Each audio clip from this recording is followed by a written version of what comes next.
ಸುದ್ದಿಗೋಷ್ಠಿಯನ್ನ ಕರೆದಿದ್ದಾರೆ. ಕೆಲವೇ ಕ್ಷಣಗಳಲ್ಲಿ ತಾಜ್ ವೆಸ್ಟ್ ಎಂಡ್ ನಲ್ಲಿ ಸುದ್ದಿಗೋಷ್ಠಿ ಆರಂಭ ಆಗಲಿದೆ. ಹಾಗಾದ್ರೆ ಅಷ್ಟಕ್ಕೂ ಯಶ್ ತುರ್ತು ಸುದ್ದಿಗೋಷ್ಠಿಯನ್ನ ಕರೆದಿದ್ಯಾಕೆ?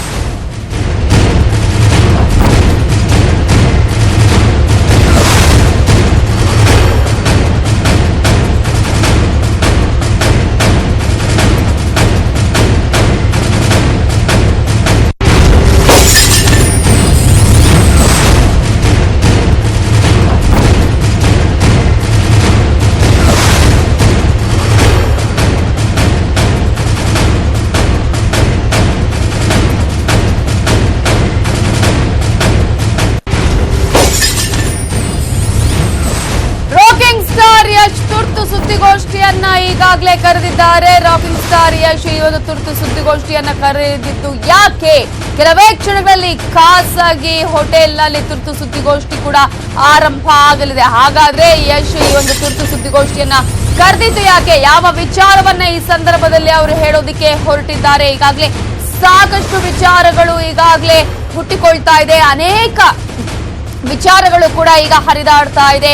ಒಂದ್ ಕಡೆ ಸ್ಕೆಚ್ ವಿಚಾರ ಕೂಡ ಈಗಾಗಲೇ ಹರಿದಾಡ್ತಾ ಇರುವಂತಹ ಸಂದರ್ಭದಲ್ಲಿ ಯಶ್ ತುರ್ತು ಸುದ್ದಿಗೋಷ್ಠಿಯನ್ನ ಈಗ ಕರೆದಿರೋದು ಸಾಕಷ್ಟು ಕುತೂಹಲಕ್ಕೆ ಕಾರಣ ಆಗಿದೆ. ಹಾಗಾದ್ರೆ ಯಶ್ ತುರ್ತು ಸುದ್ದಿಗೋಷ್ಠಿಯ ಹಿಂದೆ ಯಾವ ವಿಚಾರವನ್ನ ಅವರು ಹೇಳೋದಿಕ್ಕೆ ಬಯಸಿದ್ದಾರೆ? ಕೆಲವೇ ಕ್ಷಣಗಳಲ್ಲಿ ಖಾಸಗಿ ಹೋಟೆಲ್ನಲ್ಲಿ ಸುದ್ದಿಗೋಷ್ಠಿಯನ್ನ ಕೂಡ ನಡೆಸ್ತಾರೆ. ಈ ಹಿನ್ನೆಲೆಯಲ್ಲಿ ಈಗಾಗಲೇ ತುರ್ತು ಸುದ್ದಿಗೋಷ್ಠಿಯನ್ನ ಆರಂಭ ಮಾಡ್ತಾರೆ ಇನ್ನು ಕೆಲವೇ ಹೊತ್ತಿನಲ್ಲಿ. ಹಾಗಾಗಿ ರಾಕಿಂಗ್ ಸ್ಟಾರ್ ಯಶ್ ಅವರ ತುರ್ತು ಸುದ್ದಿಗೋಷ್ಠಿ ಸಾಕಷ್ಟು ಕುತೂಹಲಕ್ಕೆ ಕಾರಣವಾಗಿದೆ. ಯಾವೆಲ್ಲ ವಿಚಾರಗಳನ್ನ ಹೇಳೋದಕ್ಕೆ ಈ ಒಂದು ತುರ್ತು ಸುದ್ದಿಗೋಷ್ಠಿಯನ್ನ ಈಗಾಗಲೇ ಕರೆಯಲಾಗಿದೆ. ಒಂದ್ ಕಡೆ ಸಾಕಷ್ಟು ಸ್ಯಾಂಡಲ್ವುಡ್ ನಟನ ಹತ್ಯೆಗೆ ಸ್ಕೆಚ್ ವಿಚಾರಕ್ಕೆ ಸಂಬಂಧಪಟ್ಟಂತೆ ಕೂಡ ಈಗಾಗಲೇ ಅನೇಕ ಮಾತುಗಳು ಕೇಳಿ ಬರ್ತಾ ಇರುವಂತಹ ಈ ಸಂದರ್ಭದಲ್ಲಿ ಆ ವಿಚಾರವನ್ನೇನಾದ್ರೂ ಪ್ರಸ್ತಾಪ ಮಾಡ್ತಾರಾ ಅನ್ನೋದು ಕೂಡ ಈಗ ಸಾಕಷ್ಟು ಕುತೂಹಲಕ್ಕೆ ಕಾರಣವಾಗಿದೆ.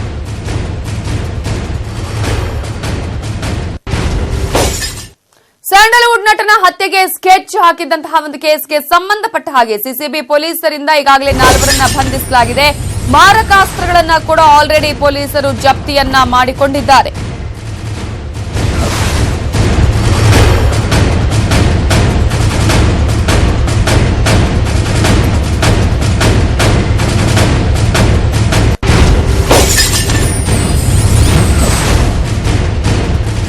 ಸ್ಯಾಂಡಲ್ವುಡ್ ನಟನ ಹತ್ಯೆಗೆ ಸ್ಕೆಚ್ ಹಾಕಿರುವ ಕೇಸ್ಗೆ ಸಂಬಂಧಪಟ್ಟ ಹಾಗೆ ಸಿಸಿಬಿ ಪೊಲೀಸರು ಈಗಾಗಲೇ 4 ಕೂಡ ಬಂಧನಕ್ಕೆ ಒಳಪಡಿಸಿದ್ದಾರೆ. ಮಾರಕಾಸ್ತ್ರಗಳನ್ನು ಕೂಡ ಅವರಿಂದ ಜಪ್ತಿಯನ್ನ ಮಾಡಿಕೊಂಡಿದ್ದಾರೆ. 4 ಕೂಡ ಪೊಲೀಸರು ಈ ಒಂದು ವಿಚಾರದಲ್ಲಿ ನಿತೇಶ್, ನಿತ್ಯಾನಂದ್, ಮಧುಸೂದನ್, ಪೃಥ್ವಿರಾಜ್ ಈ 4 ಈಗಾಗಲೇ ಪೊಲೀಸರು ಬಂಧಿಸಿದ್ದಾರೆ. ಅರೆಸ್ಟ್ ಮಾಡಿದ ಬಳಿಕ ಅವರಲ್ಲಿದ್ದಂತಹ ಮಾರಕಾಸ್ತ್ರಗಳನ್ನು ಕೂಡ ವಶಪಡಿಸಿಕೊಂಡಿದ್ದಾರೆ.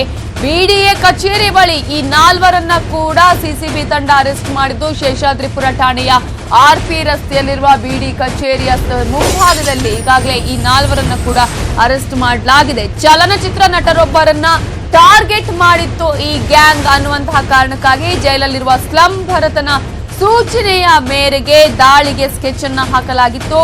ಶೇಷಾದ್ರಿಪುರಂ ಠಾಣೆಯಲ್ಲಿ 4 ಮೇಲೆ ಆಲ್ರೆಡಿ ಎಫ್ಐಆರ್ ಕೂಡ ದಾಖಲಾಗಿದ್ದು ಚಲನಚಿತ್ರ ನಟರೊಬ್ಬರನ್ನೇ ಈ ಒಂದು ಗ್ಯಾಂಗ್ ಟಾರ್ಗೆಟ್ ಮಾಡಿಕೊಂಡಿತ್ತು. ಜೈಲಲ್ಲಿರುವ ಸ್ಲಂ ಭರತನ ಸೂಚನೆ ಮೇರೆಗೆ ದಾಳಿಯ ಸ್ಕೆಚ್ ರೂಪಿಸಲಾಗಿತ್ತು. ಯಶ್ ಹತ್ಯೆಗೆನೆ ಸುಪಾರಿ ಪಡೆದಿದ್ದಾರೆ ಅನ್ನುವಂತಹ ವದಂತಿ ಕೂಡ ಹರಿದಾಡ್ತಾ ಇದೆ ಈ ಸಂದರ್ಭದಲ್ಲಿ. ಹಾಗಾಗಿ ಈ ಒಂದು ವದಂತಿ ನಿಜಾನ ಸುಳ್ಳ ಅನ್ನುವ ಬಗ್ಗೆ ಕೂಡ ಯಶ್ ಇವತ್ತು ಮಾತನಾಡುವ ಸಾಧ್ಯತೆ ಇದೆ. ಇನ್ನೊಂದು ಕಡೆ ಸುಮಲತಾ ಪರ ಪ್ರಚಾರದ ಬಗ್ಗೆ ಕೂಡ ಯಶ್ ಹೇಳಿಕೆ ಕೊಡುವ ಸಾಧ್ಯತೆ ಇದೆ. ಹಾಗಾಗಿ ತುರ್ತು ಸುದ್ದಿಗೋಷ್ಠಿಯನ್ನು ಕರೆದಿರೋದು ಸಾಕಷ್ಟು ಕುತೂಹಲಕ್ಕೆ ಕಾರಣವಾಗಿದೆ.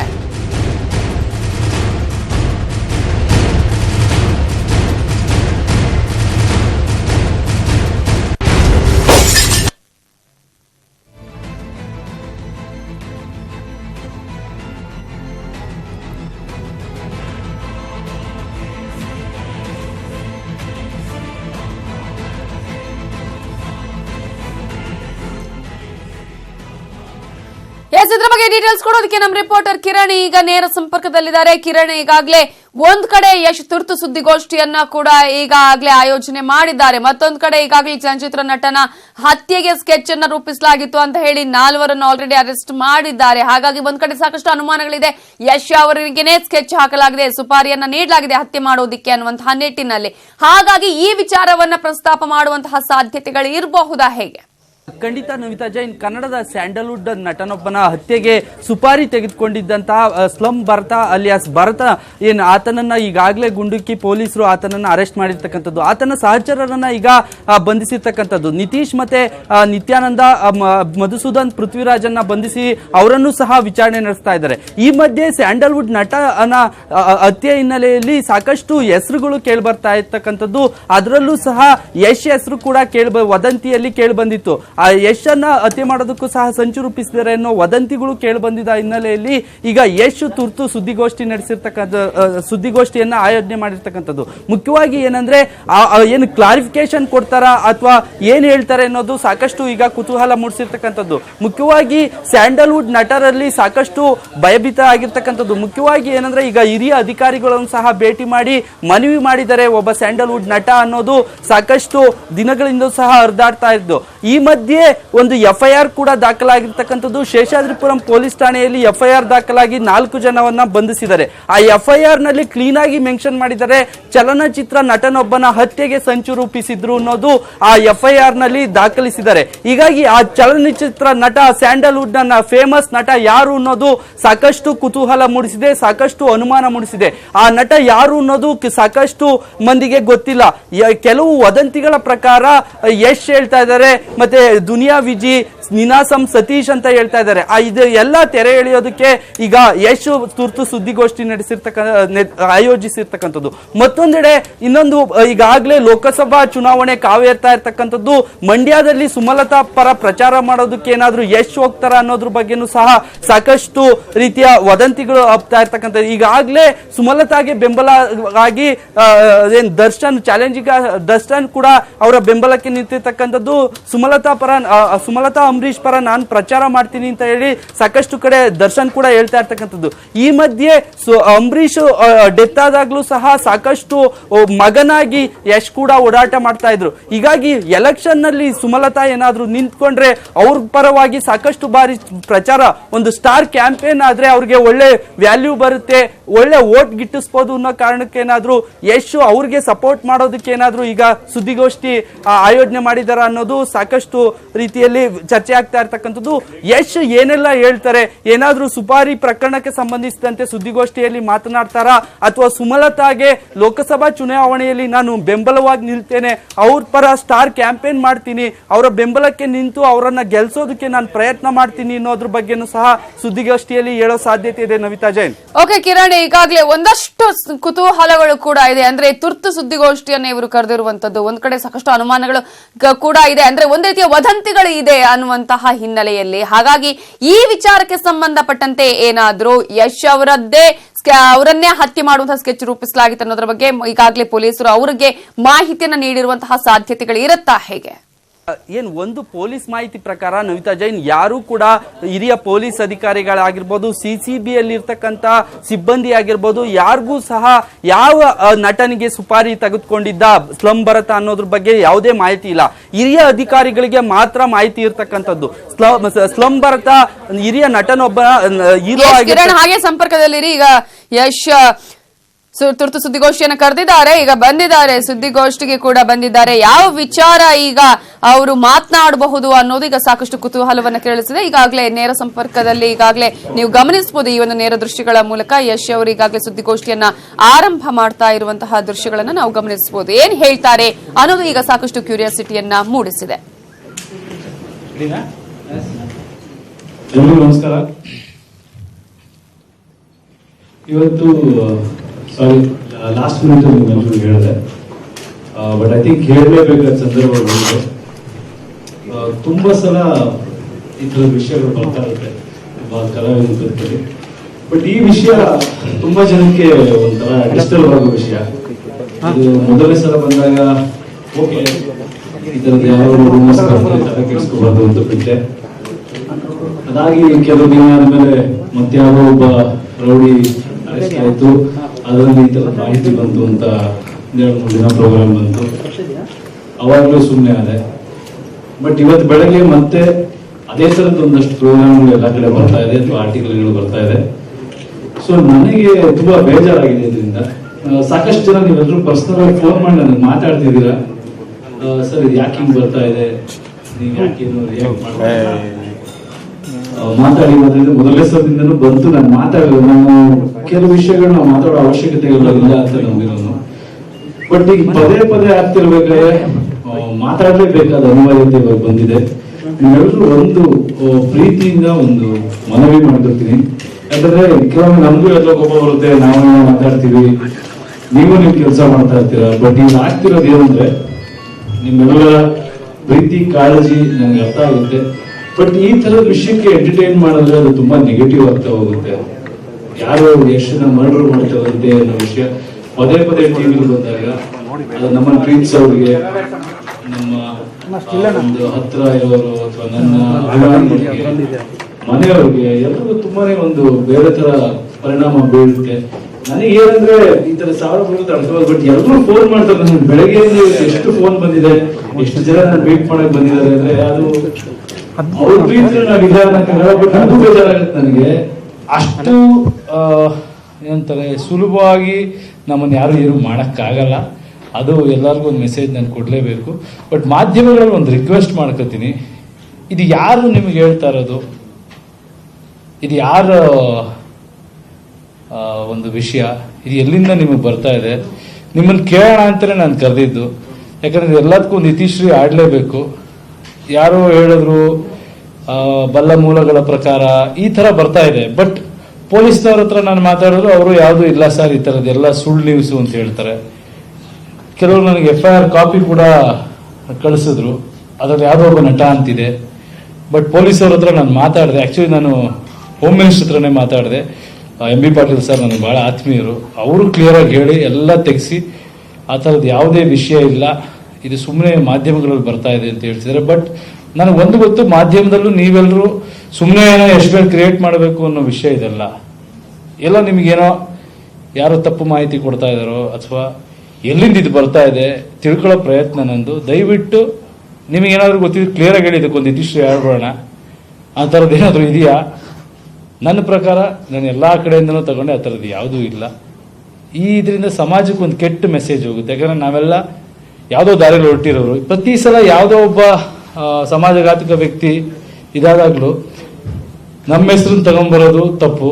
ಒಂದು ಯಾರೋ ನನ್ನ ಬಂದಿನ ಕೋಳಿನ ಕುರಿನ ಯಾರೋ ಬಂದು ಕುಯ್ದು ಬಿಡ್ತಾರೋ, ಮರ್ಡರ್ ಮಾಡಿಬಿಡ್ತಾರೋ ಅನ್ನೋದಕ್ಕೆ ನಾನೇನು, ನನ್ನ ಶಕ್ತಿ ಏನು ಅನ್ನೋದು ನನಗೂ ಗೊತ್ತಿದೆ, ಜನಕ್ಕೂ ಗೊತ್ತಿರುತ್ತೆ. ಗೊತ್ತಿಲ್ಲ ಅಂದರೆ ಗೊತ್ತಾಗ್ಬಿಡ್ಲಿ, ಯಾರು ಏನು ಮಾಡೋಕ್ಕಾಗಲ್ಲ. ನಿಮ್ಮ ಪ್ರೀತಿ ಕಾಳಜಿಗೆ ನಾನು ಥ್ಯಾಂಕ್ಸ್ ಹೇಳ್ತೀನಿ. ಬಟ್ ದಯವಿಟ್ಟು ಇದಕ್ಕೊಂದೆಲ್ಲರೂ ಇದಿಷ್ಟು ಹೇಳಿ. ಯಾಕಂದ್ರೆ ಇದ್ರ ಜೊತೆಗೆ ಏನಾಗುತ್ತೆ ಅಂದರೆ ಒಂದ್ಸಲ ಬಂದ ಮೇಲೆ ಮತ್ತೆ ಏನೋ ಸ್ಟೋರಿ ಹೋಗುತ್ತೆ. ಕೆಲವು ಕಡೆ ನೋಡಿದೆ ನನಗೆ ಫೋನ್ ಮಾಡಿ ಮಾತಾಡೋರಂತೆ, ನಾನೇನೋ ಬೈದ್ನಂತೆ ಅನ್ನೋ ಒಂದು ಸುದ್ದಿನೂ ಬಂತು, ಏನೋ ದುಡ್ಡಿನ ಇದೆಲ್ಲ ಪ್ರತಿ ಸಲ ಹಿಂಗೆ ಆಗ್ತಾ ಇದ್ರೆ ತುಂಬ ನೋವಾಗುತ್ತೆ. ಯಾಕಂದರೆ ನಾವು ಒಂದು ಸಾಮಾನ್ಯ ಕುಟುಂಬದಿಂದ ಬಂದು ದೊಡ್ಡ ಕನಸುಗಳು ಇಟ್ಕೊಂಡು ಹೋಗ್ತಾ ಇದೀವಿ, ಒಳ್ಳೆ ಕೆಲಸಗಳು, ಒಳ್ಳೆ ದಾರಿಗಳನ್ನು ನಡೀತಾ ಇದ್ದೀವಿ. ಸಣ್ಣ ಪುಟ್ಟದ್ದು ಬರುತ್ತೆ, ಅದನ್ನು ನಾವು ಅಕ್ಸೆಪ್ಟ್ ಮಾಡ್ಕೋಬೇಕು ಸೆಲೆಬ್ರಿಟಿಯಾಗಿ. ಬಟ್ ಈ ಥರ ವಿಷಯಗಳು ಬಂದಾಗ ತುಂಬ ಬೇಜಾರಾಗುತ್ತೆ. ನಾನು 2 ದಿನದ ಹುಷಾರಿಲ್ಲ, ಆದರೆ ಪ್ರೆಸ್ ಮೀಟ್ ಮಾಡಲೇಬೇಕು ಅಂತ ಒಂದು ಕೂತ್ಕೊಂಡು ಮಾತಾಡ್ತಾ ಇದ್ದೀನಿ. ದಯವಿಟ್ಟು ಇಲ್ಲಿಗೆ ಇದನ್ನ ನಿಲ್ಲಿಸಿ. ಇಲ್ಲ ನಿಮ್ಗಳಿಗಂತ ಏನಾದರೂ ಒಂದು ಖಚಿತ ಮಾಹಿತಿ ಅಂತಿದ್ರೆ ಕ್ಲಿಯರ್ ಆಗಿ ಹೇಳಿ. ನಾನೇ ಬೇಕಾದ್ರೆ ಈಗ ಪೊಲೀಸಿಂದನೂ ಮತ್ತೆ ಎಲ್ಲರಿಗೂ ನಾನು ಮಾತಾಡ್ಬಿಡ್ತೀನಿ, ಅವರು ಕ್ಲಾರಿಟಿ ಕೊಡಲಿ. ಪೊಲೀಸ್ ಡಿಪಾರ್ಟ್ಮೆಂಟ್ ಅವರು ಇದಕ್ಕೆ ಕ್ಲಿಯರ್ ಆದ ಒಂದು ಕ್ಲಾರಿಟಿ ಕೊಡಲಿ. ಯಾಕಂದ್ರೆ ದಿನ ಇದರಿಂದ ಸೋಷಿಯಲ್ ಮೀಡಿಯಾ ನೀವು ಅಬ್ಸರ್ವ್ ಮಾಡ್ತಿದ್ರೆ ತುಂಬಾ ಕೆಟ್ಟ ಪರಿಣಾಮ ಬೀಳ್ತಿದೆ. ಇನ್ಯಾರೋ ಒಬ್ಬ ನಟ ಸುಪಾರಿ ಕೊಟ್ಟಿರ್ಬೋದಾ ಅನ್ನೋದು, ಇದೆಲ್ಲ ತುಂಬಾ ತಪ್ಪು. ಯಾಕಂದ್ರೆ ನಮ್ಮ ಇಂಡಸ್ಟ್ರಿಲಿ ಆ ಲೆವೆಲ್ ಯಾರು ಇಳಿಯಲ್ಲ. ತುಂಬಾ ಒಂದು ಕ್ಲಿಯರ್ ಮಾಡಕ್ ಇಷ್ಟಪಡ್ತೀನಿ. ಇದರಿಂದ ನೋಡೋರಿಗೆ ಇಂಡಸ್ಟ್ರಿ ಬಗ್ಗೆ ಒಂದು ಕೆಟ್ಟ ಇದು ಬೀಳುತ್ತೆ. ಆ ಥರದ ಇಂಡಸ್ಟ್ರಿ ನಮ್ದಲ್ಲ. ಎಲ್ಲರೂ ಬಹಳ ಕಾಂಪಿಟೇಷನ್ ಇರುತ್ತೆ, ಕಾಂಪಿಟೇಷನ್ ಇಲ್ಲ ಅಂದ್ರೆ ಸುಳ್ಳಾಗುತ್ತೆ. ಬಟ್ ಈ ಕೀಳು ಮಟ್ಟದ ಒಂದು ಪ್ರವೃತ್ತಿ ನಮ್ಮ ಚಿತ್ರರಂಗದಲ್ಲಿಲ್ಲ. ಹೊರಗಡೆ ಎಷ್ಟೋ ಜನ ಫ್ಯಾಮಿಲಿಗಳು, ಇನ್ನೋಸೆಂಟ್ ಜನಗಳು ನೋಡಿ ನಂಬಿಕೊಳ್ಳುವಂಥ ಸಾಧ್ಯತೆಗಳಿರುತ್ತೆ. ದಯವಿಟ್ಟು ಇಂಥ ಕೆಲಸ ಮಾಡಬೇಡಿ. ನಿಮ್ಗೆ ನಾನು ಪ್ರೀತಿಯಿಂದ ರಿಕ್ವೆಸ್ಟ್ ಮಾಡ್ಕೊತಾ ಇದ್ದೀನಿ. ಇದು ಏನು ಎಂತು ಅನ್ನೋದನ್ನ ಒಂದು ಇವತ್ತೇ ಕ್ಲಿಯರ್ ಮಾಡಿಬಿಟ್ಟು ಇಲ್ಲಿ ನಿಲ್ಲಿಸ್ಬಿಡೋಣ. ಇನ್ಮೇಲೆ ಇಂಥದ್ದು ಯಾವುದೇ ಬಂದರೂ ದಯವಿಟ್ಟು ನೀವೇನು ಮಾಡಕ್ಕೆ ಹೋಗ್ಬೇಡಿ ಅನ್ನೋದು ನಾನು ನಿಮ್ಮ ಒಂದು ಮನವಿ ಮಾಡ್ಕೋತೀನಿ. Thank you. ನೀವು ಅದು ಕೇಳೋದಿಲ್ಲ ಕೇಳೋದು.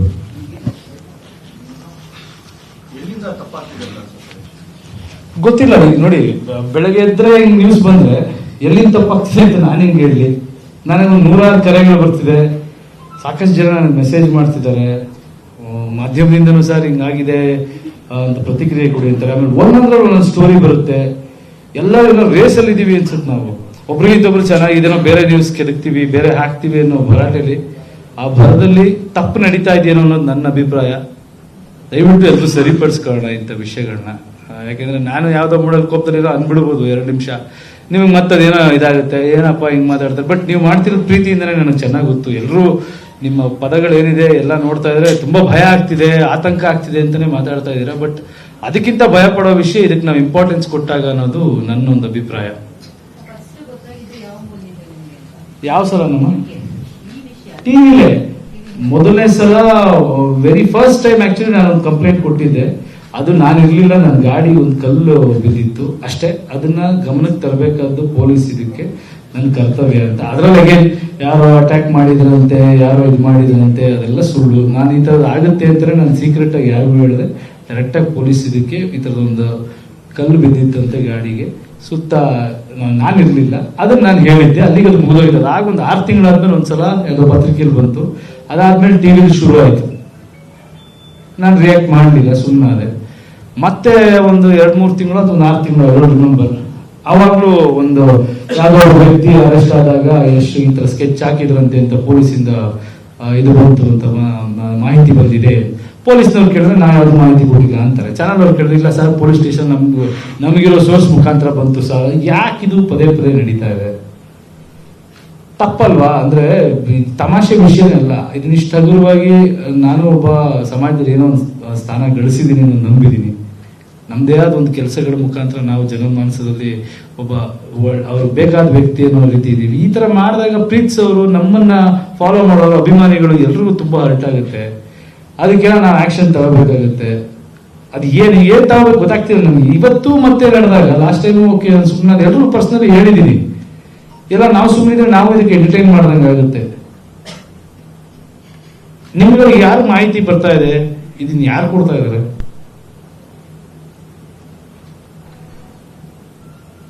ಒಂದು ವಿಷಯ ಸಿಕ್ಕಿದ ತಕ್ಷಣ ಅದು ಆಳಕ್ಕೆ ಹೋಗದೆ ಬರೋದಿದೆಯಲ್ಲ, ಅದೇ ದೊಡ್ಡ ತಪ್ಪು ನನ್ನ ಪ್ರಕಾರ. ಅದೇನೇ ಕನ್ಸರ್ನ್ ಇರಬಹುದು, ಬಟ್ ಪೂರ್ತಿ ಸತ್ಯ ತಿಳ್ಕೊಂಡ ಮೇಲೆ ಮಾಡಬೇಕು ಅನ್ನೋದು ನನ್ನೊಂದು ರಿಕ್ವೆಸ್ಟ್ ಅಪ್ಪ. ಅವರಲ್ಲ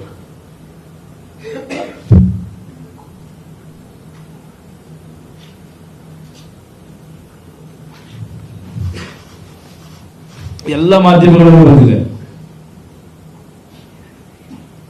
ಪ್ರತಿ ಸಲ. ಆಮೇಲೆ ಅದಕ್ಕೇನು ಅಂತ್ಯನೂ ಇಲ್ಲ, ಆದಿನೂ ಇಲ್ಲ, ಅಷ್ಟೇ ಬರುತ್ತೆ ಹೋಗುತ್ತೆ. ಎಲ್ಲ ನ್ಯೂಸ್ಗಳು ಹಿಂಗೆ ಆಗ್ಬಿಟ್ರೆ ಏನ್ ಸಮಾಜಕ್ಕೆ ನಾವು ಹೇಳಕೊಟ್ಟಿದೀವಿ?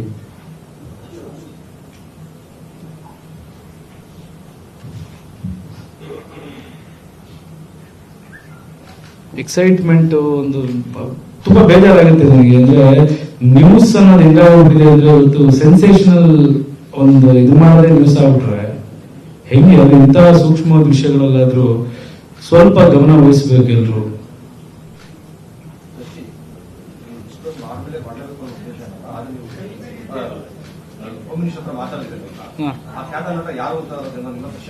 ಯಾವ ಖ್ಯಾತ ನಟನೂ ಇಲ್ಲ ಸರ್, ಅದನ್ನೇ ಹೇಳಕ್ ಹೊರಟಿರೋದು ನಾನು. ಇದು ಸುಳ್ಳು ಸುದ್ದಿಗಳು.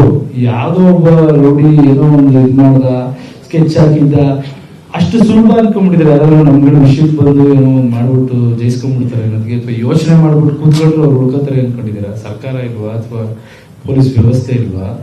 ಒಬ್ಬ ನಟನಿಗೆ ಹಿಂಗ ಆಗ್ಬಿಡುತ್ತೆ ಅನ್ನೋ ತರದ್ದು ಆಗ್ಬಿಟ್ರೆ ಜನಗಳ ಕತೆ ಏನು? ಇದೆಲ್ಲ ಊಹಾಪೋಹಗಳು ಅಂತ ಯಾರು ಏಟು ಸಿಗ್ತಾ ಇದೆ ಅರ್ಥ ಆಗ್ತಿಲ್ಲ ನನಗೆ.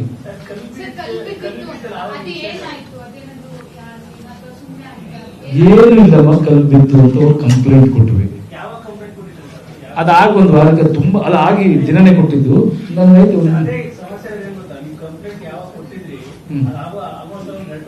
2-3 years ಆಗಿರ್ಬೋದು.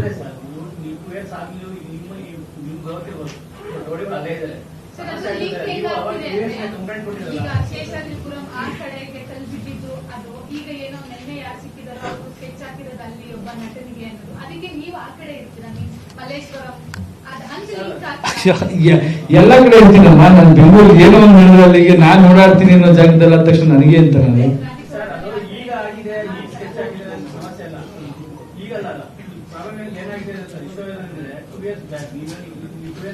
ನಟ ಯಶ್ ಅವರು ಈಗಾಗಲೇ ಸುದ್ದಿಗೋಷ್ಠಿಯನ್ನ ಮಾಡಿ ಒಂದು ರೀತಿಯಲ್ಲಿ ಹತ್ಯೆಯ ಬಗ್ಗೆ ಸಾಕಷ್ಟು ವದಂತಿಗಳು ಕೂಡ ಬರ್ತಾ ಇದೆ. ಹಾಗಾಗಿ ಯಾರೇ ಅಭಿಮಾನಿಗಳಾಗಿರಬಹುದು ಈ ತರದಂತಹ ಒಂದು ವಿಚಾರದ ಬಗ್ಗೆ ಆತಂಕ ಪಡುವ ಅಗತ್ಯ ಇಲ್ಲ, ಅಂತಹ ಯಾವ ಸುದ್ದಿಯೂ ಕೂಡ ಇಲ್ಲ. ಆಲ್ರೆಡಿ ನಾನು ಈಗಾಗಲೇ ಪೊಲೀಸರ ಜೊತೆ ಕೂಡ ಮಾತನಾಡಿದ್ದೇನೆ, ಹಾಗಾಗಿ ನನ್ನ ಹತ್ಯೆಯ ವಿಚಾರ ಎಲ್ಲೂ ಕೂಡ ಪ್ರಸ್ತಾಪ ಆಗಿಲ್ಲ ಅನ್ನುವಂತಹ ಮಾತನ್ನ ಈಗಾಗಲೇ ನಟ ಯಶ್ ಹೇಳಿದ್ದಾರೆ. ನನಗೆ ನೂರಾರು ಫೋನ್ ಕಾಲ್ಗಳು ಬರ್ತಾ ಇದೆ, ಮೆಸೇಜ್ ಬರ್ತಾ ಇದೆ, ಇದರಿಂದ ನನಗೂ ಒಂದಷ್ಟು ಆತಂಕ ಕೂಡ ಆಗಿದೆ. ಆದ್ರೆ ಅಂತಹ ಆತಂಕಗೊಳ್ಳುವಂತಹ ಅವಶ್ಯಕತೆ ಇಲ್ಲ ಅನ್ನುವಂಥ ಮಾತನ್ನ ಹೇಳಿದ್ದಾರೆ. ಯಾರು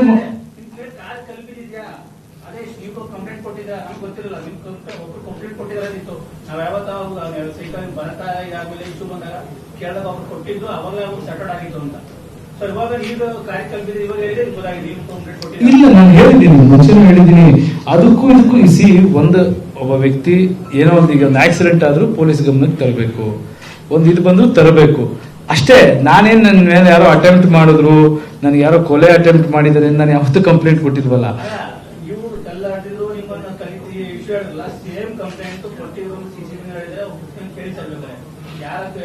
ಸರ್ ಎಲ್ಲೂ ಅಫಿಷಿಯಲ್ ಆಗಿ ಕೊಟ್ಟಿ. ಈಗ ಏನಂತ ಹೇಳಿದಾರೆ ಅಲೋಕ್ ಕುಮಾರ್ ಅವರು? ಯಾವಾಗ ಹೇಳಿ ಸ್ಟೇಟ್ಮೆಂಟ್ ಕೊಟ್ಟಿದ್ದಾರೆ? ಇಲ್ಲಿ ನಿಮ್ ಪರ್ಸನಲ್ ಅವರೇ ಮಾಡಿದಾರ?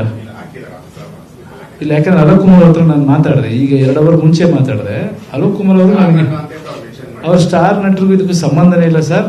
ನಾನೇ ಪರ್ಸನಲಿ ಇದನ್ನ ನೋಡಿದೀನಿ.